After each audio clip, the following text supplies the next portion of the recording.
Ever wondered how to soothe a crying baby? This question has perplexed experienced caretakers and new parents alike. In the stillness of the night, a baby's cry can disrupt peace and tug at your heartstrings, creating a desperate need for comfort. And you, as a parent, are driven to provide that comfort. As a new parent, you may feel overwhelmed, like piloting a storm-tossed ship without a compass. Yet, the art of soothing your baby isn't inherent, but a skill developed through patience, understanding, and persistence. Here you are, seeking solutions to your little one's sleepless nights. We are here to support you on this journey. Recognizing that parenting isn't a one-size-fits-all experience, we're here to help, one step at a time. We aim to provide the necessary knowledge to decode your child's tears. With that being said, let's dive into the crux of the matter. Today, we're going to break down the process into easy, manageable steps. Imagine this scenario. It's late at night, the house is quiet, and suddenly, a baby's cry pierces the silence. This sharp, unexpected wail pulls you from your slumber into immediate alertness. The cry fills the house, stirring a sense of urgency. The once serene night now feels heavy with the responsibilities of parenthood.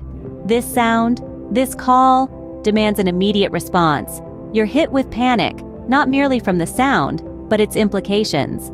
What discomfort is causing your little one to cry? Hunger, a dirty diaper, a bad dream, or perhaps a need for warmth or security?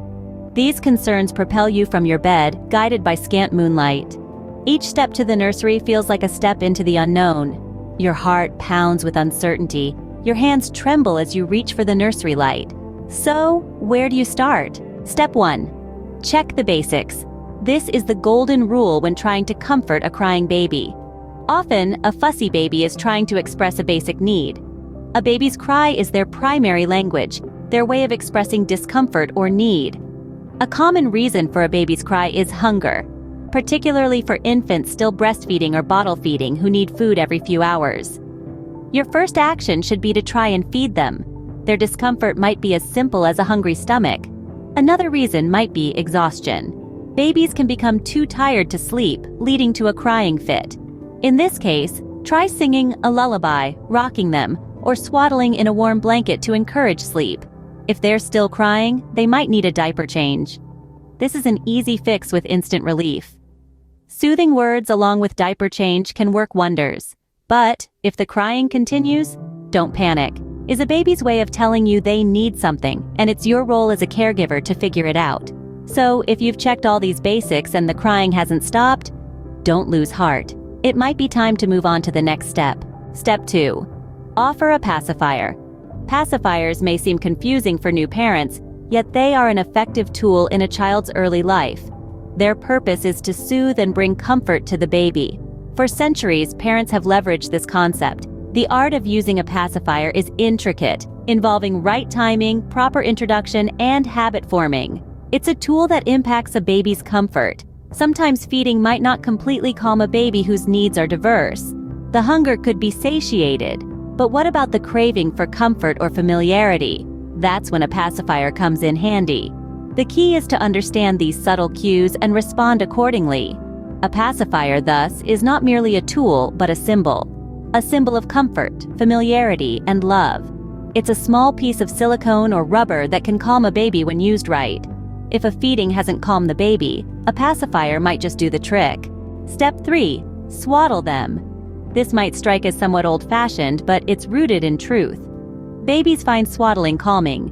It simulates the safe, warm, and snug conditions of the womb, reminding them of the comfort of prenatal life. Swaddling is an age-old tradition, possibly as ancient as mankind. It involves enveloping a baby in a blanket, replicating the womb's closeness. This practice, backed by science and generations of parenting success, isn't just a random comfort measure. Swaddled babies feel safe, their stress is reduced, and they usually enjoy better, longer sleep. Swaddling must be done properly. If it's too loose, the baby won't feel secure. If it's too tight, the baby may feel constricted. The balance is critical. The swaddle should be comfortable but not overly tight. The baby's lower body needs enough space to avoid potential health issues. Swaddling is often invaluable for new parents during the early postpartum period due to its soothing influence. This simple act can turn a fretful baby into a peaceful and satisfied one, offering respite for both baby and parent. Make sure they can still move their hips and legs. Step 4. Create a soothing environment. This could incite an array of interpretations, as soothing is highly subjective. For a newborn, it may imply various calming stimuli. It could range from a mother's gentle heartbeat, reminiscent of their time in the womb, to the soft whispers of a lullaby, encapsulating an ancient rhythm of warmth and care. Some infants may find reassurance in a tender rocking motion, echoing primal comfort that takes them back to simpler times. The rhythmic movement akin to gentle ocean waves provides them a sense of security, lulling them into a serene sleep. Conversely, others might find solace in the faint hum of white noise, a vestige of their womb time, where constant muffled sounds formed a cocoon of familiarity. It could be a vacuum cleaner's hum or a fan's whir, mundane to an adult, but to a baby, it is a symphony of soothing sounds welcoming them into this curious new world. Creating this environment is a process of discovery and experimentation, a journey that each parent embarks upon with their little one. Experiment to see what works best. Step 5. Distraction.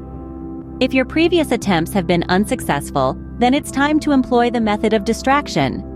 This technique is an age-old strategy used by parents and guardians to soothe and quiet babies. When we say distraction, people often misconstrue it as a negative tactic, but in reality, it's a beneficial and peaceful approach.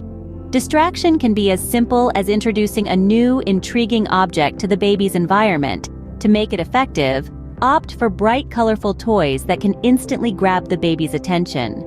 Eye-catching, vibrant hues can stimulate a baby's curiosity and concentration, directing their focus towards the object and away from their discomfort.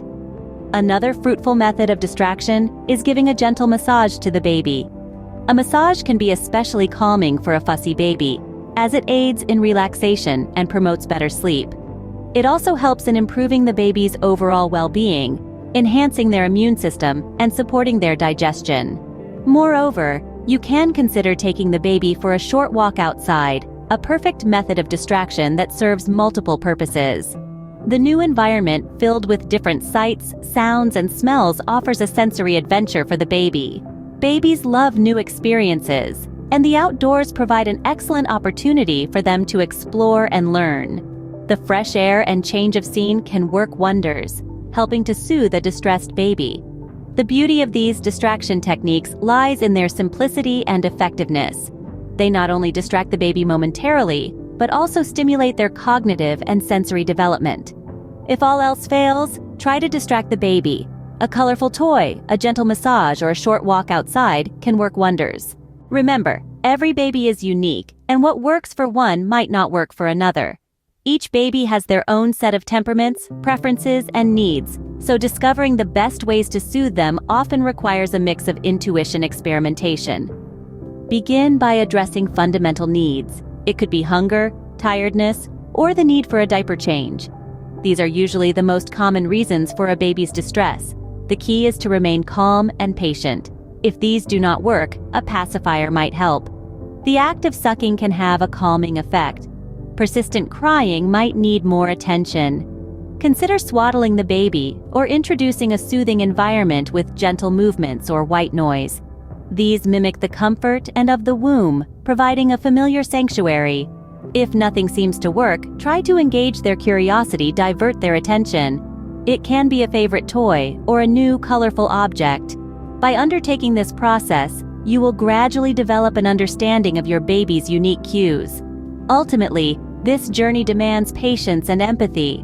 And rest assured, with these steps, you'll be well on your way to becoming a pro at soothing a crying baby. So next time a baby's cry pierces the silence, you'll know exactly what to do.